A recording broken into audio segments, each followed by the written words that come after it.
Okay, this is going to be our second example problem using dimensional analysis to change a numerator-denominator problem for Honor Skyview Chem in Unit 1.4. So I am going to go ahead and show you the problem here. We're going to break it down a little bit faster. Whenever we're doing a dimensional analysis problem, we want to identify what is given and what we are looking for. One thing you need to learn here is per means divided by. So miles per hour is the same thing as miles over hours. So our brain needs to make that relationship, and it's a good thing to show here. So let's go ahead and solve this problem. We're, as we said, going to write 1.33 kilometers per minute. Now this is kind of a funny problem because many people aren't going to do kilometers in minutes, but we'll go ahead, for practice sake, go ahead and do this. And what we are looking for is miles per hour. So again, that per means divided by. So whenever you see that, make sure you keep that in your brain. So the very first thing we're going to do is we're going to convert the numerator, kilometers, to miles. And I give you the equivalency. So we need to put kilometers downstairs, and the value of 1 is attached to it. And we're going to put miles upstairs because we are solving for miles in the numerator. And that's 0.6. If you want to, you can create train tracks here.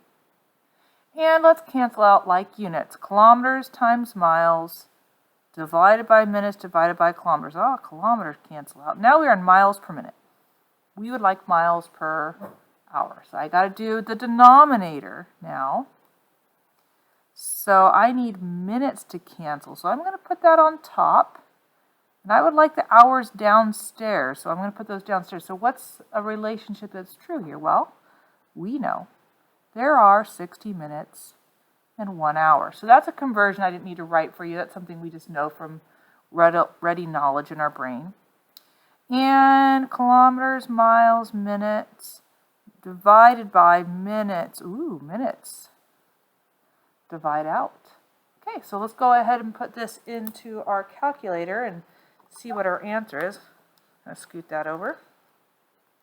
So let's take a look.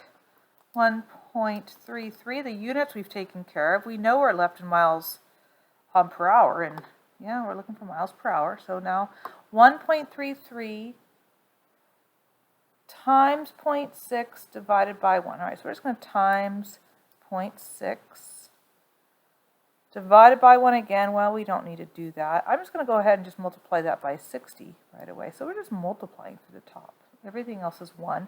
Again, remember that's your little ghost or pseudo 1 there with minutes. If you want to extend your train tracks, that might help you mentally. And to go ahead and finish those train tracks out so you can see how those three values multiply. All right, 47.88. That looks right, but what are my digits? So look to the given value in the problem that was measured. 3 sig figs, so 47.8, nope, 47.9. That last one rounds it up, just behind where you want to be. That's a pretty specific speed limit. I don't think that's probably a realistic thing, but we did it. All right, so if we were just curious on what was going on there in our travels, we could figure out something that maybe worked with our American brain a little more easily.